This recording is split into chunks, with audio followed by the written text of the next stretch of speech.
Bonsoir à tous, merci d'être avec nous sur France 3 Limousin. Dans l'actualité, aujourd'hui, Limoges choisit pour accueillir un rassemblement de plus de 3000 personnes convaincues de l'arrivée prochaine des extraterrestres sur Terre. La tenue de ce symposium au Zénith soulève des interrogations et des inquiétudes. L'offensive de l'hiver sur le Limousin, la Corrèze a activé le niveau 1 du plan Grand Froid et la neige est tombée sur le plateau de Millevaches.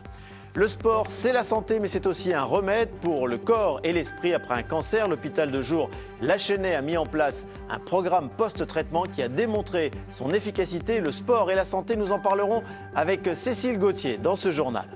Enfin, à 19h42, vous verrez tous les détails du remaniement ministériel. Il est engagé ce soir. Elisabeth Borne a présenté sa démission à Emmanuel Macron, qui l'a acceptée. Gabriel Attal semble favori pour lui succéder à Matignon.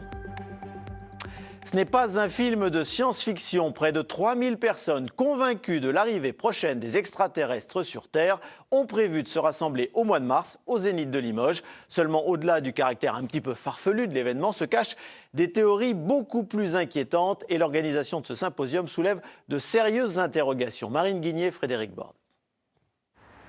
Le Zénith de Limoges au cœur d'une polémique en ce début 2024. La salle de spectacle a été réservée par l'ONG Alliance Céleste. Elle envisage d'y organiser une série de conférences en mars prochain. Basée en Suisse, cette dernière prône l'arrivée des extraterrestres sur Terre. De quoi alarmer certains élus qui soupçonnent un risque de dérive sectaire. Bien sûr, quand on est président d'une intercommunalité, quand on est maire d'une municipalité, on ne peut pas interdire au nom de la liberté d'expression et de l'équité nécessaire à cette expression. On ne peut pas interdire. Mais par contre, il y a des choses que l'on peut faire. Premièrement, ce que l'on peut faire, c'est aviser le procureur de la République, aviser le préfet pour voir s'il y a vraiment une dangerosité et une dérive sectaire de l'association, l'ONG Alliance Céleste, donc, qui est derrière en fait cette manifestation. En septembre dernier, les organisateurs sont venus à Limoges et ont choisi ce lieu pour ce symposium de 3 jours censé réunir plusieurs milliers de personnes. Un expert des mouvements complotistes tire la sonnette d'alarme. La plupart d'entre eux vont rester des personnes qui croient juste qu'on a des extraterrestres d'une alliance qui seraient des extraterrestres qui veillent sur la Terre et essayent d'amener des choses bienveillantes. Le problème, c'est que certains ont récupéré ça en le collant au mouvement complotiste américain QAnon, qui pense donc qu'aujourd'hui, Donald Trump est là pour sauver l'humanité du complot reptilien pédosataniste grâce à l'aide des extraterrestres. On est dans des gens qui sont extrêmement radicalisés et qui sont convaincus que le reste de l'humanité, tout le reste de notre système, leur veut du mal. Contacté, le vice-président de Limoges Métropole, propriétaire du Zénith, a fait savoir que cette salle à vocation culturelle peut être louée pour toutes sortes de manifestations et rappelle que Limoges Métropole n'a pas autorité à refuser l'accueil d'un événement, sauf en cas d'arrêté préfectoral. Quant à la préfecture, elle confirme que ses services se renseignent actuellement au sujet de l'organisation de cette manifestation. Alors, qui sont ces personnes qui préparent l'arrivée des extraterrestres? Bonsoir Anaïque Demars, qui sont les intervenants qui sont annoncés au Zénith au mois de mars? Alors on va voir quelques exemples, Fabrice. 2 hommes qui se présentent comme des amis d'abord. Alors on va le voir en image sur la gauche, Antoine Cutita, selon l'Observatoire du conspirationnisme. Ce vidéaste appartient à la mouvance covidosceptique et anti-vax. Il est aussi un adepte du mouvement QAnon dont on vient de parler, pro-Trump, dont les partisans étaient en première ligne lors de la prise d'assaut du Capitole. À droite, c'est Christophe Charret, chef d'entreprise, qui lui se définit auprès de l'AFP comme un complotiste modéré. Autre intervenant, Idriss Aberkane, conférencier youtubeur qui se proclame spécialiste en neurosciences. Mais chose rarissime, le comité d'éthique de Polytechnique a proposé de lui retirer son doctorat, affirmant au journal L'Express qu'il s'agit d'un plagiat avéré. Autre profil enfin, Nicolas Turban se présente comme un passionné des civilisations galactiques. On l'écoute. Il y a une âme d'origine stellaire, donc qui a des liens, des fréquences avec les étoiles, qui est venue habiter mon corps, et l'âme qui était précédemment, elle a quitté le corps, elle s'est déliée du corps. Alors Anaïque, derrière ce qui pourrait passer pour des hurluberlus, eh bien c'est une mouvance beaucoup plus inquiétante qui se dessine. On va le voir sur l'affiche de ce symposium. À gauche, 3 ronds rouges. Le symbole a été relevé par une avocate spécialiste de ces questions, vous le voyez, montrant que l'événement est en relation directe avec la doctrine de Rorich. Selon la Mivilude, la mission de vigilance contre les dérives sectaires, la doctrine de cet artiste russe a pris une dimension apocalyptique et messianique en y intégrant le mythe bouddhiste de Shambhala qui a par la suite alimenté des sectes très dangereuses. Et puis l'un des intervenants de ce symposium, Franck Hatem, propose dans un de ses livres, je cite, des clés de résistance face aux reptiliens et au nouvel ordre mondial des Illuminati. En fait, le risque qui est pointé par les spécialistes, c'est que des adeptes fragiles perdent pied avec la réalité, au risque de s'isoler ou de se radicaliser, un phénomène qui s'est accru depuis le Covid. Merci beaucoup, Anaïk. C'est la première offensive de l'hiver en France et aussi en Limousin. Les premiers flocons de neige sont tombés aujourd'hui et la Corrèze a activé le niveau 1 du plan Grand Froid. Thomas Cholet-Luneau et Noah Thomas ont vécu cette journée glaciale en Haute-Corrèze. 5 cm de neige, un peu de brouillard. Il n'en faut pas plus pour que le mont Bessou, sommet du plateau de Millevaches, disparaisse. Les habitants de la commune de Mémac ne sont pas désemparés par cette vague de froid. Bon, là, il fait -3, ça va encore, il fait pas -15. Bon, puis on a eu un automne très chaud, je me souviens, au mois de novembre, enfin, je jouais à un mariage, les jeunes femmes étaient habillées en robe de plage, quasiment, épaules nues. Je suis content qu'il fasse froid, enfin, c'est l'hiver, donc limite, j'ai été surpris, mais j'attendais le froid, quoi. La mairie l'assure, les chasse-neige sont prêts pour les prochains jours, même s'ils sont chaque année de moins en moins utilisés. Clairement, on constate la baisse de neige. Avant, l'enneigement durait plusieurs semaines, voire plusieurs mois. Aujourd'hui, quand on a 2, 3, 4 jours de neige, une petite semaine, c'est tout ce qu'on a. Une observation de terrain confirmée par les données de Météo France. La vague de froid actuelle est symptomatique du réchauffement climatique. Si on regarde avec les vagues de froid à partir des années 2010, on dépasse très rarement des vagues de froid d'une durée de plus de 10 jours et d'une intensité supérieure à -8 degrés. Donc on est vraiment sur des vagues de froid beaucoup plus faibles. Météo France classe tout le Limousin en vigilance jaune, neige, verglas et grand froid ce mardi. Malgré ce coup de froid, on vient de le dire, le réchauffement climatique est bien là. 2023 a été la deuxième année la plus chaude de l'histoire, en Limousin comme ailleurs, mais avec chez nous plusieurs phénomènes météo remarquables. Laurence Ragon nous les rappelle. En 2023, le désordre climatique semble se confirmer. Phénomène rare en Limousin, le 9 mars, une tornade s'abat sur la commune de Pontarion dans la Creuse, ravageant de nombreux bâtiments, des dégâts considérables, encore visibles aujourd'hui. Mis à part cette tempête, l'hiver 2023 a été doux et plutôt sec. Très peu de pluie pendant plus d'un mois, à la grande inquiétude des agriculteurs. On a encore de l'humidité en surface, mais bon, pour les plantes, ça va commencer à devenir délicat dans les 15 jours à venir. Très attendu, la pluie arrive au printemps, avec violence parfois. En mai, orages et averses diluviennes ont provoqué des glissements de terrain à Tulle, en Corrèze. J'étais jamais vu ça dans ma vie. J'ai 32 ans, j'étais jamais vu ça.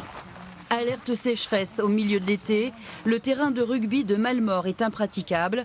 En Creuse, cette situation préoccupante va durer des mois. La ressource en eau devient précieuse. Dans 15 jours, ça coupe plus, là. Si c'est pas avant. Record de chaleur au début de l'automne, avec plus de 30 degrés dans les rues de Brive. Jamais septembre n'aura été aussi chaud en Limousin. Novembre 2023 balayé par les tempêtes Ciaran puis Domingos. De nombreux foyers ont été privés d'électricité. Au plus fort de la crise, c'était 6000 clients qui ont été coupés. On a réussi en 24 heures à réalimenter 90% de ces clients. L'année se termine les pieds dans l'eau, inondations en série pour la Vézère et la Dordogne, mais c'est devenu presque une habitude pour les Corréziens. Avec cette offensive de l'hiver, le chauffage va coûter plus cher, et notamment pour ceux d'entre vous qui vivent en copropriété, car si les charges individuelles augmentent peu, les charges collectives, elles, explosent, et le bouclier tarifaire a du mal à se faire ressentir. Reportage de Justine Salle et Mathieu Desgremont.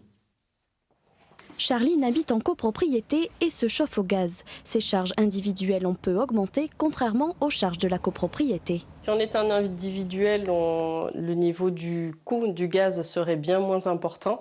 J'ai un abonnement de gaz pour ce qui concerne du coup ma cuisine pour la cuisson. J'ai pas vu de hausse significative que par rapport du coup au chauffage. On a consommé l'année dernière 25% de moins. Et on se retrouve avec le bouclier tarifaire à payer 15% de plus. Les contrats individuels bénéficient d'un bouclier tarifaire depuis novembre 2021, mais les copropriétaires, eux, l'ont obtenu que 5 mois plus tard. Malgré une forte baisse de la consommation et un nombre de kilowattheures bien moindre, on se retrouve avec un budget chauffage supérieur malgré tout. Donc la copropriété et les copropriétaires doivent avancer malgré tout les fonds et ça peut mettre en difficulté certaines copropriétés, certains copropriétaires. La DIL a reçu des dizaines de copropriétaires pour les conseiller. Il faut inciter les copropriétaires, du fait de cette hausse du coût de l'énergie, à envisager des travaux de rénovation énergétique de l'immeuble, donc de la copropriété. Et là, c'est vrai qu'il existe des aides à la fois individuelles pour les copropriétaires, mais également collectives pour le syndicat des copropriétaires. Le bouclier tarifaire pour les copropriétaires est effectif jusqu'en décembre. Il devrait être prolongé jusqu'en 2025. Un bureau de tabac de Limoges a été braqué hier soir dans le quartier de la Gare. Un homme encagoulé s'est présenté armé dans l'établissement vers 21h30. Il s'est fait remettre l'intégralité de la caisse en menaçant les 2 employés. Une plainte a été déposée et une enquête a été ouverte par la police. Au chapitre judiciaire, c'est une première en Limousin. Un méthaniseur vient d'être reconnu responsable d'une pollution. L'entreprise Bioénergie 123 a été condamnée ce matin à une amende de 15 000 € pour une pollution à Azalerie, dans le nord de la Haute-Vienne. Une exploitation agricole voisine s'était portée partie civile. Antoine Jégat, Samuel Chassaigne. C'est une première condamnation pour les partisans de la méthanisation en Limousin.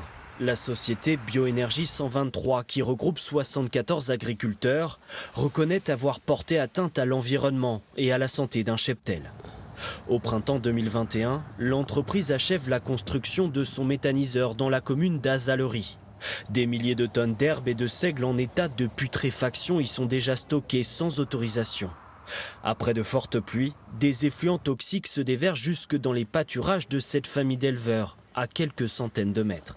Ils ont un troupeau assez important, ils ont vu leurs bêtes dépérir petit à petit, alors fort heureusement ça s'est bien fini, mais source d'inquiétude. Et deuxièmement, les champs en question ont été bien abîmés et pendant 6 mois ils n'ont pas pu utiliser leurs terres pour laisser s'évaporer tous les produits qui ont été distillés dans cette terre. Bioénergie 123 n'a pas souhaité répondre à nos questions. Devant la juge, son dirigeant reconnaît une faute et assure avoir pris des mesures pour que cela ne se reproduise plus à l'avenir. Condamnée à 15 000 € d'amende, la coopérative devra également verser des dommages et intérêts à l'exploitation touchée, ainsi qu'à Sources et Rivières du Limousin. C'était son dernier déplacement en tant que ministre du Travail, puisque le remaniement est engagé. Olivier Dussopt était en Creuse aujourd'hui pour évaluer la mise en place du RSA sous condition à titre expérimental. Justine Salle et Louis Claveau l'ont suivi. C'est l'heure du bilan. Depuis avril 2023, la Creuse expérimente le RSA sous condition.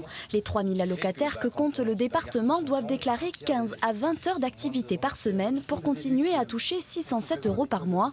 Pour ce test, 25 conseillers ont été recrutés. Chaque conseiller suit moins de 50 allocataires du RSA, alors qu'auparavant c'était plus de 80 avant l'expérimentation. Lorsqu'une personne était inscrite au RSA, il se passait entre 2 et 4 mois entre le moment où elle était inscrite, où elle commençait à percevoir l'allocation, et le moment où elle était reçue pour faire un point sur sa situation, ses besoins de formation, ses besoins d'insertion. Aujourd'hui, quand une personne s'inscrit au RSA dans le département, il se passe moins de 10 jours avant qu'elle soit reçue. L'entreprise Atulam a été choisie pour la visite ministérielle. Située à Jarnage, Atulam, c'est 23 millions de chiffre d'affaires avec 200 salariés, dont un tiers recrutés ces 2 dernières années. Mais lorsque nous avons cherché des bénéficiaires du RSA sous condition au sein de l'atelier, impossible d'en trouver, car leur statut n'est pas répertorié au sein de l'entreprise. Est-ce qu'un employé au RSA coûte moins cher un chef d'entreprise ? Oui, il y a des aides, mais vous voyez, pour moi, c'est pas un sujet. Enfin, je ne vais pas recruter des gens au RSA parce que le contrat est aidé. Je vais recruter des gens par rapport à leurs valeurs. J'insiste là-dessus. Et après, si on est accompagné, tant mieux. L'expérimentation du RSA sous condition, financée à hauteur de 2 millions d'euros par l'État, doit durer jusqu'à la fin de l'année 2024 pour une généralisation en France début 2025. Alors le RSA sous condition a donc pour ambition de favoriser le retour vers l'emploi des bénéficiaires. Voici justement l'exemple concret d'Éric et Nadia que Nassuf Djelani et Louis Claveau ont rencontré en Creuse. Éric Lambreski, 27 ans, est fraîchement sorti du RSA grâce à un suivi plus poussé par son conseiller en insertion professionnelle. Une réforme qui oblige une recherche plus active d'un emploi et ça a payé pour lui. C'est forcément C'est quelque chose de positif, parce que ça permet un accompagnement renforcé au niveau des personnes qui peuvent parfois en avoir le plus besoin alors qu'elles ne s'en rendent pas forcément compte. À quel moment de la journée c'est mieux de transporter les palettes? Dans cette salle de classe, Nadia Amran, 30 ans, suit une formation d'employée commerciale. Elle est bénéficiaire du RSA depuis 2021. Elle a hâte d'occuper un emploi pour sortir du RSA. Quand j'étais à l'université, j'étudiais sciences économiques, j'ai étudié commerce.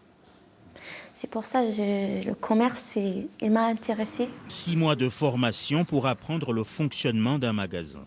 Aujourd'hui, il y a une cinquantaine de personnes sur ce centre qui sont rentrées en 2023. Le dispositif démarre, mais nous, on a vu une augmentation des bénéficiaires de RSA. Pour réussir son projet, Nadia a un suivi hebdomadaire avec sa conseillère en insertion.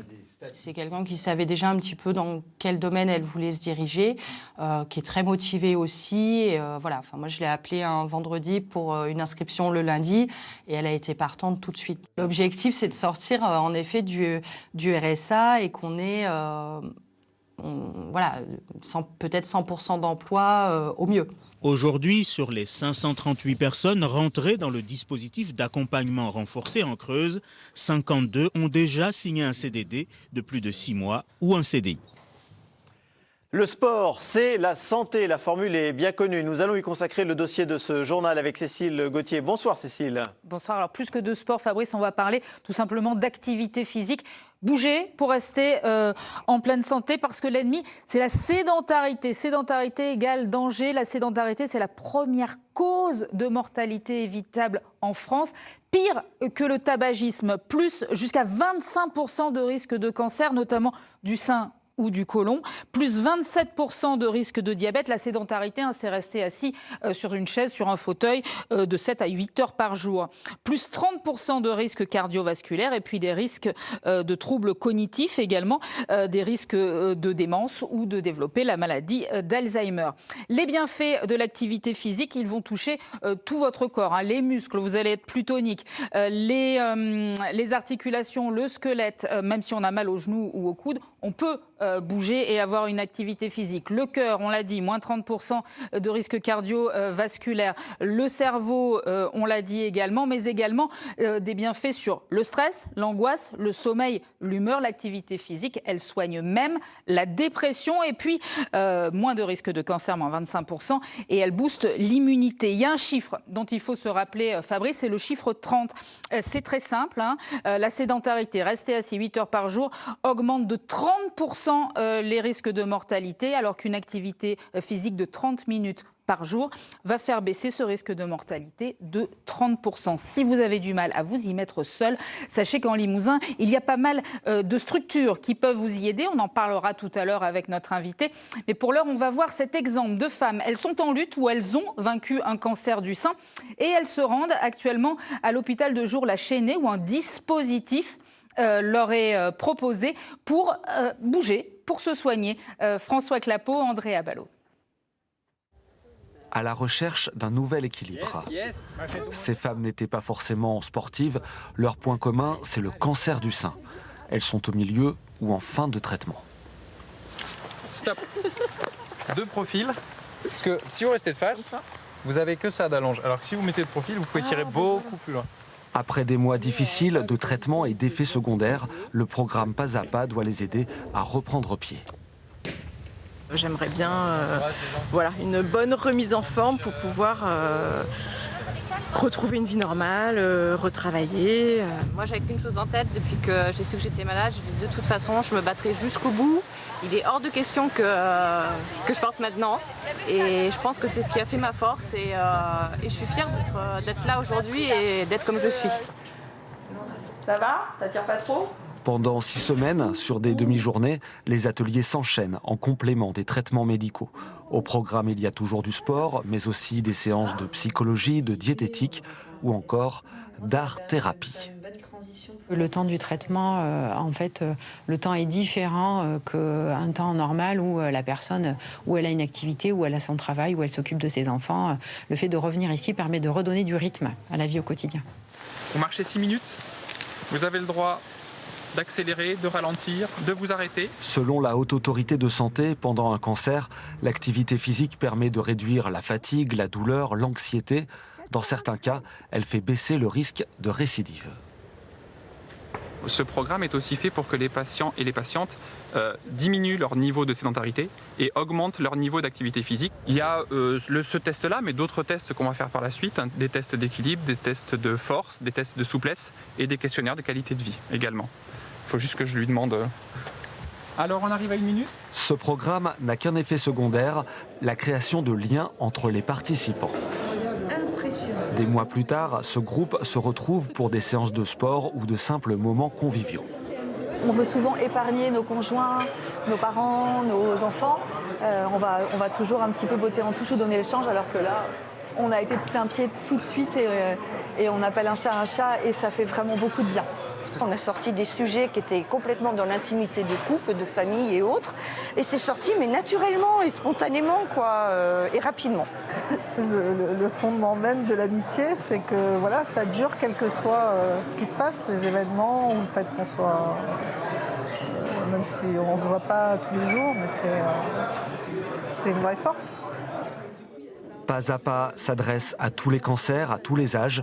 Dans l'avenir, ce type de programme devrait encore se développer. Et pour aller plus loin, nous recevons le docteur Jean-Luc Bugeaud. Bonsoir. Bonsoir. Médecin généraliste du sport, président de l'association Étape Dialim, trésorier de Limousin Sport Santé en Haute-Vienne. Il y a plusieurs dispositifs pour nous mettre le pied à l'étrier. Bien sûr, il y a beaucoup de dispositifs pour aider les gens à sortir de cette spirale de la sédentarité. Entre autres, donc, plusieurs modes plusieurs choix. L'éducation thérapeutique qui est pour les patients en affection de longue durée et qui, outre l'activité physique, place le patient au centre de sa pathologie de façon à ce qu'il puisse mieux aborder sa pathologie et mieux se soigner. Et l'activité physique adaptée sur prescription médicale. Et là, il y a une association depuis plusieurs années à Limoges, Limousin Sport Santé. On peut avoir une ordonnance de son médecin qui va nous inviter à aller voir cette association Sport Santé. 18 antennes sur la Haute-Vienne. Voilà, 18 antennes ou 18 passerelles Limousin Sport Santé. Donc nous, l'association reçoit les patients avec une prescription d'activité physique adaptée de la part de leur médecin généraliste ou spécialiste. Actuellement, plus de 400 médecins prescripteurs en Haute-Vienne et une file active de plus de 2800 patients depuis le début de Limousin Sport Santé. Et c'est gratuit. Est-ce qu'on peut, si on ne veut pas passer par l'une de ces passerelles, est-ce qu'on peut s'y mettre tout seul au sport ? Alors on peut s'y mettre tout seul, mais c'est bien d'être encadré. Il faut savoir que outre les passerelles Limousin Sport Santé, il y a également le dispositif PEPS qui existe comme dans tous les départements de Nouvelle-Aquitaine. Et il y a également plein d'associations sportives qui font de l'activité physique adaptée. Pour le savoir et pour le connaître, il y a un annuaire de ces associations qui a été établi par le comité départemental olympique et sportif. On voit les adresses. On mesure très vite les bienfaits de la reprise d'une activité physique. Tout à fait. Au début, ça peut être un petit peu dur parce que cette sédentarité, bien sûr, on va avoir des courbatures et tout. Mais les éducateurs sportifs sont là pour s'adapter aux patients. Pour voir, on fait comme on l'a vu dans le reportage, on a vu ces tests qui étaient faits aux patients quand ils arrivent. Ça nous permet de voir quel est leur niveau d'activité physique et ça va permettre à l'éducateur d'adapter son programme. Il faut savoir que ces programmes sont très individuels. Vous avez 10 patients qui arrivent dans un groupe. Vous n'avez personne qui est au même niveau. C'est un petit peu compliqué. Mais... Merci beaucoup, docteur Bugeaud. Et puis ça crée du lien social également. Et ça crée du lien social, physique, Fabrice. Merci beaucoup, Cécile. C'est le sapin de Noël le plus connu des Limougeaux. Le grand séquoia de l'Hôtel de Ville risque pourtant d'être abattu. Et oui, ce géant vert et son petit frère voisin sont malades. Et cette maladie est malheureusement incurable. Jean-Martial Joncar, Nassif Odjelani. Des séquoias devant la mairie, voilà près de 140 ans que les Limougeaux y sont habitués, le premier ayant été planté en 1885 avant d'être abattu le 9 janvier 1984. Entre-temps, le plus grand actuel, 25 mètres, l'avait rejoint à l'hiver 56-57 et le deuxième, 20 mètres, planté avant les années 90. Mais aujourd'hui, ces deux seigneurs sont malades et à terme condamnés. Ils ont une maladie cryptogamique. Donc cette maladie s'appelle le Bostridiosphaeria neophusicocum parvum. Alors c'est un nom compliqué, mais le nom français c'est la maladie du chancre de l'écorce du séquoia. Donc c'est une maladie qui touche les rameaux. Les rameaux vont se dessécher au fur et à mesure et provoquer le dépérissement de l'ensemble de l'arbre. En France, la maladie est apparue dans le Lyonnais en 2020. Les causes, on ne les connaît pas. Le remède, pareil. On sait juste retarder l'échéance. On va apporter un paillage qui va apporter de l'humidité et des nutriments au sol. Donc c'est la seule chose un peu qu'on peut faire pour prolonger leur espérance de vie. Mais c'est sûr, dans 1, 5 ou 10 ans, les 2 arbres seront morts et devront être abattus. Est-ce qu'il faudra replanter pour avoir de nouveau des grands séquoias devant la mairie ou au contraire, est-ce qu'il faudra réaménager l'ensemble de façon beaucoup plus paysagère? Ça serait une vraie question à mener et certainement en concertation avec la population comme on sait le faire. Et puis après, oui, quid d'un grand sapin dans Limoges? Est-ce qu'il faudra trouver un autre endroit, en planter un, en amener un coupé? Je ne sais pas. Outre ces 2 arbres, et sans compter ceux plantés chez les particuliers, on trouve plus d'une vingtaine de séquoias sur la ville, dont près de la moitié est également malade, comme à côté du lycée Renoir, ou celui majestueux du parc Thuillat. Les jours des géants des cimes sont donc comptés à Limoges. La création contemporaine à sa vitrine à Limoges, cet espace situé rue Raspail, fête cette année ses 20 ans. Isabelle Rio, Frédéric Borde. Plus de 650 artistes exposent leur vision du monde dans cette galerie depuis 20 ans. La vitrine, un des rares espaces pour l'expression artistique contemporaine, essentiel pour eux comme pour nous. Ça a toujours été le cas depuis la nuit des temps, donc c'est pas plus important qu'avant, ça l'est tout autant. Personne ne tombe du ciel et ne naît jamais de nulle part, donc tout ça est nourrissant, oui, absolument, et indispensable. Des œuvres ou des performances pour capter notre attention, nous poser question. Très amusant. Mais je préfère casser les assiettes que de les reconstituer après. De Bruxelles, Siméon Droulers conserve depuis ses études à l'ENSAD de Limoges ce lien avec l'association La Vitrine. Et il fusionne sa passion de la gastronomie à celle de la peinture. Dans un premier temps, je vais vous inviter à contempler la croûte qui se cache quelque part dans l'espace. Capturez-la, saisissez-la, arrachez-la. Cette croûte, elle est faite pour être vue, mais aussi pour être goûtée. On crée des œuvres pour qu'elles soient communiquées, pour qu'elles soient partagées. Moi, ce qui me fait rire aussi, c'est allons-y ensemble et on va l'engloutir, on va l'avaler, on va la digérer pour y réfléchir, pour aussi re-questionner ce que c'est aussi une toile, ce que c'est une peinture, ce que c'est une œuvre d'art. Alors voilà, je bidouille là-dedans. Ce collectif associatif d'artistes est né sur l'île de Vassivière dans les années 80, avec des échanges artistiques en France et à l'étranger. On a l'intention d'être très près du terrain, très près des jeunes artistes, très près de la jeune création, et de soutenir tous ces artistes qui, en fait, manquent cruellement de lieux, d'endroits et de projets. 5 à 6 expositions sont à découvrir par an à la galerie La Vitrine. Le 19-20 continue avec l'actualité en France et dans le monde. Excellente soirée, à demain.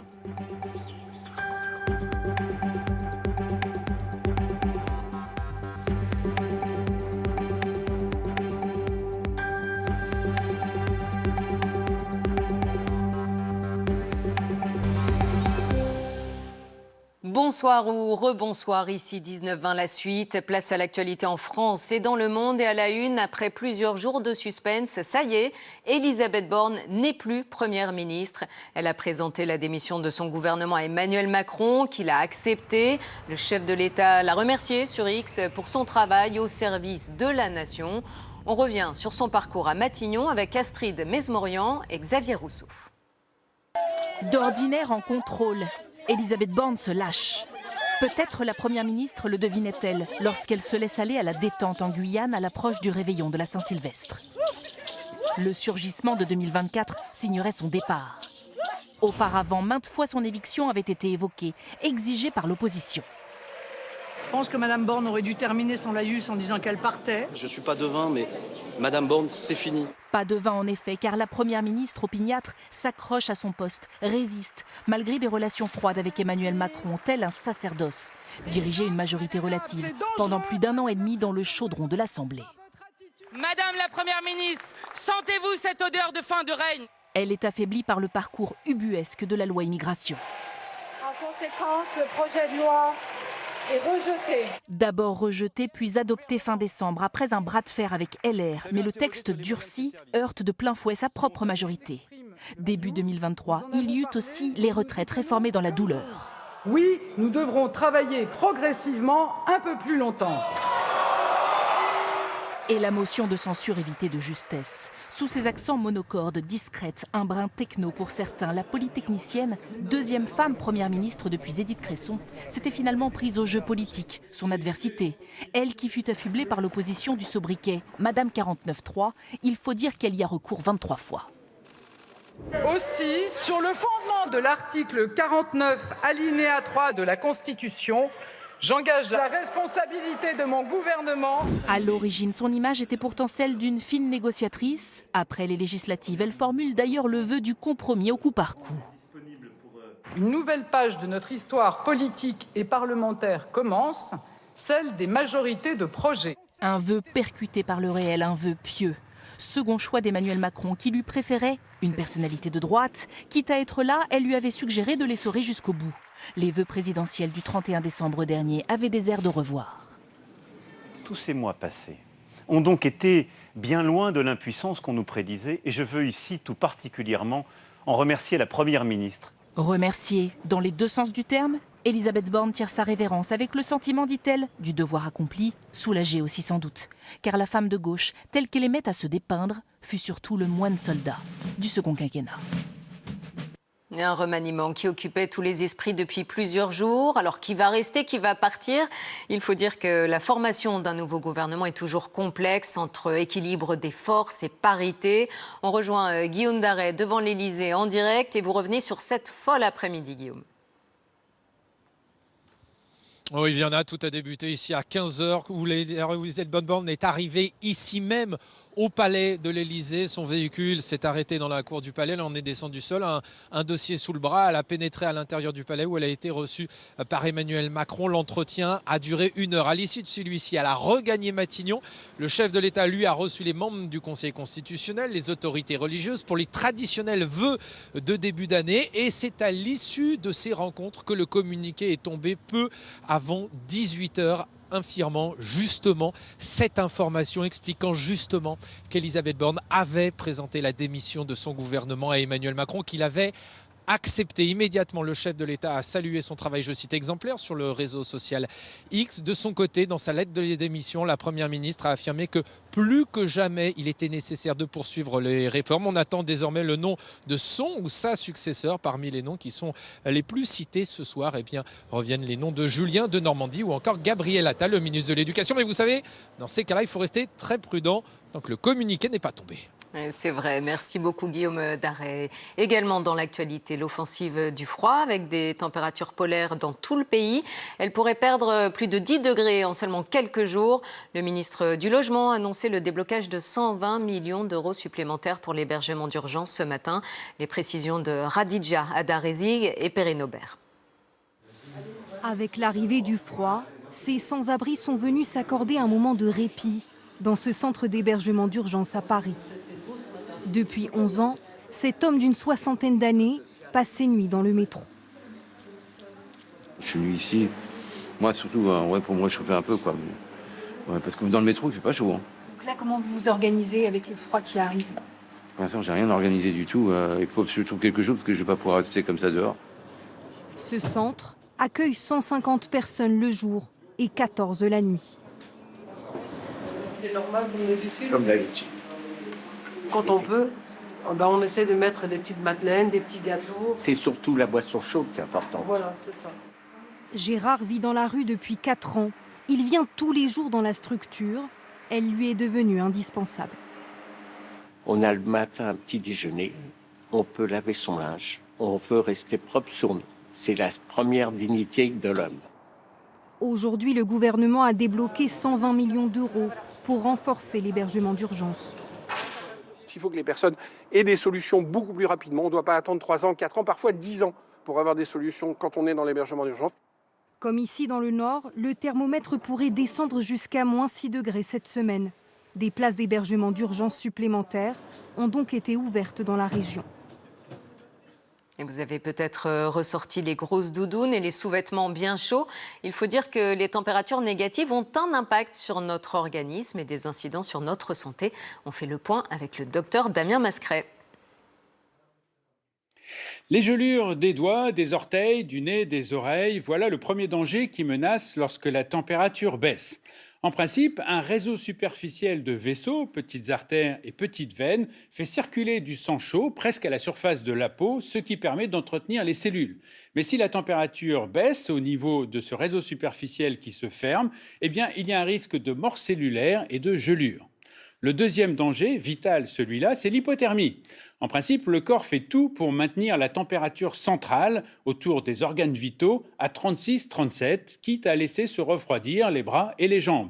Mais si cette température centrale baisse en dessous de 35 degrés, cette fois-ci c'est l'hypothermie, il y a un risque de confusion, de troubles mentaux et surtout d'arrêt cardiaque mortel. Voilà pourquoi il faut lutter contre le froid, d'abord en se couvrant bien la tête et le cou avec un bonnet et une écharpe, mais également bien sûr des gants. Également une alimentation riche en calories, car c'est en brûlant ces calories que le corps se réchauffe par l'intérieur. Et enfin, bien s'hydrater, car lorsqu'il fait froid, les reins fonctionnent moins bien et il y a un vrai risque de déshydratation. Merci beaucoup Damien pour tous ces conseils. Destiné à contrer l'inflation, il n'aura finalement jamais vu le jour. Bruno Le Maire a définitivement enterré hier sur notre antenne le chèque alimentation promis par Emmanuel Macron lors de la présidentielle. L'aide aurait pourtant été la bienvenue pour des millions de Français qui peinent à s'en sortir. Cyril Adrien-Salmon et Alexandre Dupont. 50 € par mois pour faire ses courses. Le chèque alimentaire promis par Emmanuel Macron pour les Français les plus modestes ne verra finalement jamais le jour. Annonce de Bruno Le Maire sur notre antenne hier. Je ne pense pas que la voie des chèques soit une bonne voie. Je le dis très sincèrement. Des chèques donnés Pourquoi ? aux particuliers. Oui, parce que nous n'avons pas les moyens budgétaires de redonner des chèques ici ou là. Jugé trop coûteux et trop compliqué à mettre en œuvre, l'exécutif a donc fait machine arrière. Le chèque alimentaire devait permettre d'acheter des produits bio ou locaux et venir en aide aux 9 millions de Français les plus précaires, étudiants ou bénéficiaires des minima sociaux. Ils n'ont pas le budget, c'est l'État qui n'a pas le budget. Et nous, qu'est-ce qu'on a?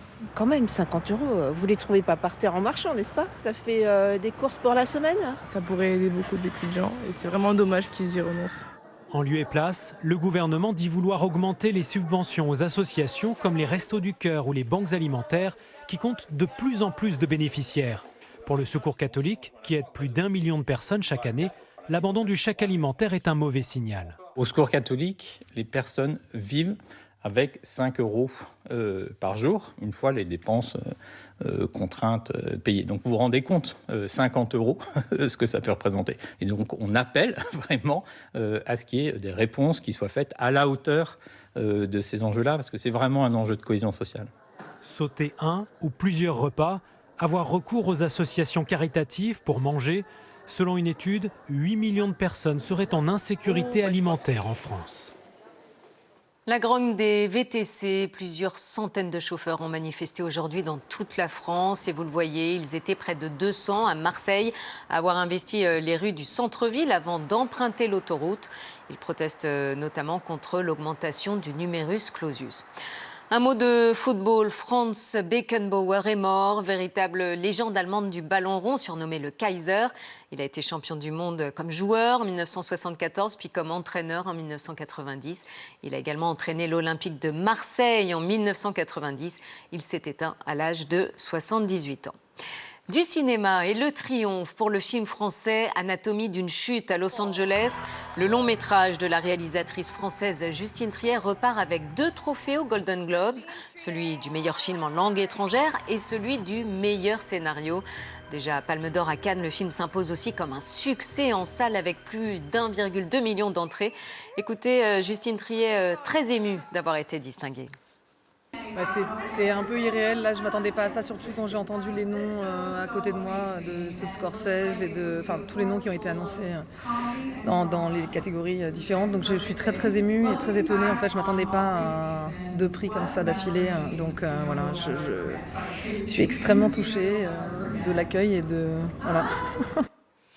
Objectif Lune, décollage réussi ce matin depuis Cap Canaveral en Floride pour la fusée Vulcan Centaur, un projet développé par une entreprise privée avec le concours de la NASA.